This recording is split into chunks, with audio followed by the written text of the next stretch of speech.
افغانستان میں طالبان رجیم کا بدترین جبر بے نقاب ہو گیا۔ یوناما رپورٹ میں انسانی حقوق کی سنگین پامالیوں آشکار ہو گئی ہیں۔ افغانستان کے لیے اقوام متحدہ کے امدادی مشن یوناما کی تازہ ترین رپورٹ نے افغان عوام کی زبوں-حالی، ریاستی جبر اور بنیادی انسانی حقوق کی منظم پامالیوں کا پردہ چاک کر دیا۔ یوناما کی جنوری تا مارچ کی 3 ماہی رپورٹ میں انکشاف کیا گیا ہے کہ طالبان رجیم میں افغان خواتین پر تعلیم، ملازمت اور آزادانہ نقل و حرکت کی پابندیاں 5ویں سال بھی برقرار ہیں۔ افغانستان کے روزگان، پکتیہ، قندھار اور غزنی میں محرم کے بغیر خواتین کے علاج اور خریداری پر سخت پابندیاں عائد ہیں۔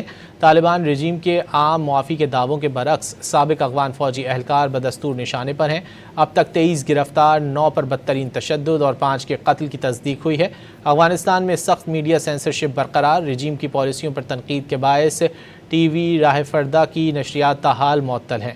افغان طالبان کے نئے فوجداری قوانین میں رجیم پر تنقید اور اختلاف رائے کو قابل سزا جرم بنا دیا گیا ہے۔